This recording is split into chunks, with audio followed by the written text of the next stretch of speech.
I like the idea of Ronnie Mauricio because he seems like that type of guy that on paper can be really dynamic and hit a lot of home runs, and then we're all going to go nuts for him. But the underlying savant stuff and the underlying stats for Mauricio are really nerve wracking because he's a guy that when he makes contact, he hits the ball really hard and he clearly has a lot of power. And for a guy that was projected to be a middle infielder, if you can get close to 30 home run power from a second baseman, that's awesome, right? You'll find a way to get him in the lineup. But I think at the end of the day, his walk rate is under 20th percentile, and he was first percentile on chase rate on Prospect Savant. So this is a guy who chases a lot. First percentile. So he chases more than anybody, and he doesn't walk. He walks less than 80% of these guys. So I have my fears that he will be eaten alive over a long period of time. I do think he has legitimate power, and there will be a place for him because of that. But also, he's not that great with the glove. So we've got a guy that can win the home run derby, but doesn't play great defense on a team that needs good defense, chases like a motherfucker, and doesn't walk. And so I get a little nervous about Ronnie Mauricio because there's so much upside about what he could be. And I also feel like this was just touched.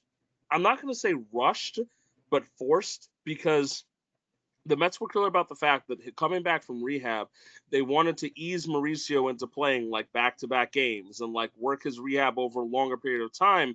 Because when he started the assignment, he wasn't playing every single day. They were trying to get him slowly back to the pace of playing 2-3 days in a row. With Vientos going down, yes, statistically the call-up made sense because Mauricio was on fire in AAA, and it doesn't look like it was going to do him any good.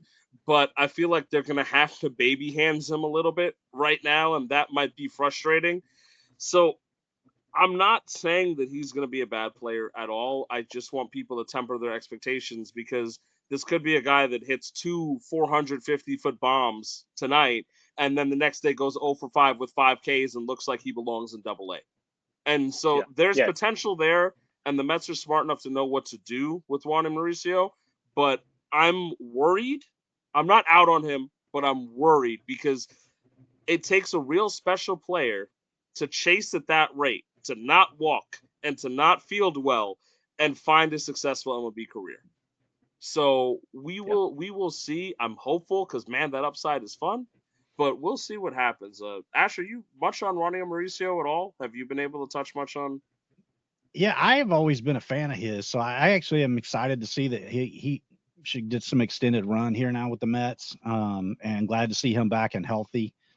I think that this is going to be a guy like you mentioned. If he can get to 25 home runs a year, that's an insanely valuable guy at second base. So I think this is a huge opportunity for him and a huge point for the club because if he can figure it out and stick at second base for them.